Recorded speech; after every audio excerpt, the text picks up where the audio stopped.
Good morning আমার বন্ধুবান্ধব আত্মীয়স্বজন যে যেখানে আছেন আশা করি ভালো আছেন, সুস্থ আছেন। আমিও আপনাদের প্রার্থনার ফলে আছি। মূলত আমি আজকে যে ভিডিওটা দিতেছি আপনাদেরকে সেটা হয়েছে আজকে তালপত্র রবিবার। সকাল সকাল ঘুম থেকে উঠে গির্জায় গেলাম। গির্জা থেকে এসে দেখলাম যে কি করা যায়। তখন আমার মেহেদি গাছের দিকে চোখটা গেল। তখন মেহেদি গাছটা মনে হয় আমাকে বলতেছে যে নে তোর মনের ইচ্ছা পূর্ণ কর।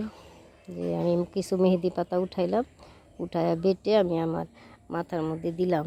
তো এই মেহেদি গাছটা বা মেহেদি পাতাগুলা মাথায় দেওয়ার জন্য আমি আপনাদেরকে কথাগুলো বলতেছি না। আমি কথাগুলো বলতেছি এই কারণে যে হ্যাঁ, যিশু বলছে যে আমি আবার আমাকে সমাহিত করা হবে, আমি আবার 3 দিন পরে পৃথিবীতে আবার আসব। সত্যি বাস্তব। আমরা যদি বিশ্বাস করি, মন থেকে ঈশ্বরকে ডাকি যে হ্যাঁ, যিশু সদা সর্বদা আমাদের সঙ্গে আছেন, নিরাশ হওয়ার কিছু নাই।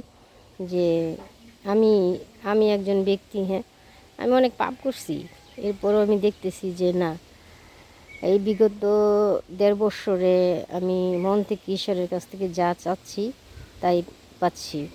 তো আমি সবাইকে বলবো যে আপনারা সবাই সব সময় মন ফ্রেশ রেখে প্রার্থনা করবেন, ঈশ্বরকে ডাকবেন, সব কিছু থেকে মুক্তি পাবেন।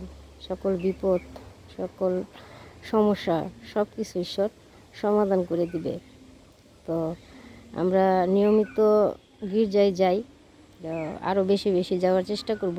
তবে আমি নিয়মিত গির্জায় যাই না, যেটা সত্যি কথা।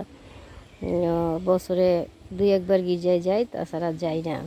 কারণ আমি কেন যাই না সেটা আমি বিশ্লেষণ করতে চাই না। আমার মন যখন চাবে অবশ্যই আমি যাব।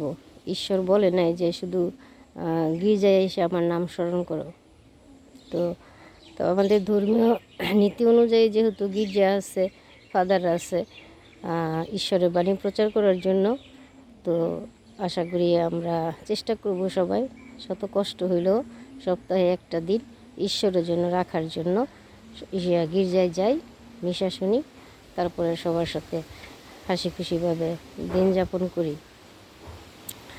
আজকে মিশাই দেখলাম যে অসংখ্য মানুষ হয়েছে, তো দেখে আমার মনটাও ভালো লাগলো যে না, তো এখনও অনেক মানুষ আছে যে দূর দূরান্ত থেকে হুইল চেয়ার পর্যন্ত হুইল চেয়ারে বসেও আজকে মানুষ গির্জায় আসছে। এটা দেখে আমার আরও বেশি ভালো লাগছে যে সে আসলে ঈশ্বরকে ভালোবাসে বিদায় এত কষ্ট, তার পায়ে সমস্যা, এরপরও সে গির্জায় আসছে, ঈশ্বরের কাছে আসছে।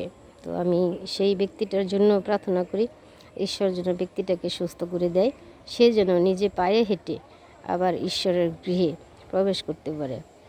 তো আপনারা যদি আমার ভিডিওগুলো দেখে আপনাদের মনে হয় যে না, বাবলি যে কথাগুলো বলতেছে সেই কথাগুলো থেকে যদি একটা ব্যক্তি একটা অক্ষর পালন করেন, তাহলে আমি মনে করব যে আমি ধন্য। ঈশ্বর কিন্তু প্রত্যেকের মাঝেই প্রতিভা দিছে, প্রত্যেককেই বলছে ঈশ্বরের বাণী প্রচার করতে, শুধু ফাদার সিস্টার না, আমরা জনগণও পারি প্রচার করতে। শুধু গির্জায় গিয়ে রোজলিমালা করলে না, একটা অসহায়, একটা অসুস্থ ব্যক্তি আমরা যদি তার সেবাও করি, সেটাও ঈশ্বরেরই কাজ। তাহলে আমরা সবাই যেন ওই রকম মন মানসিকতা নিয়ে সবার পাশে দাঁড়াই, সকল অসুস্থ, গরিব, দুঃখী সবার পাশে আমরা যেন দাঁড়াই। ঈশ্বর যেন আমার যে মনটা যে এইভাবে মানে বিশ্বস্ত রাখতে পারছি, ঈশ্বরকে বিশ্বাস করে এত দূর অগ্রসর হইতে পারছি, তো আশা করি আমি অদূর ভবিষ্যতেও যেন আমার মন মানসিকতাটা এরকমই থাকে। সবাই আমার জন্য প্রার্থনা করবে। ধন্যবাদ সবাইকে। আমার ভিডিওগুলো যদি আপনাদের ভালো লাগে অবশ্যই লাইক, কমেন্ট, শেয়ার দিবেন। ধন্যবাদ।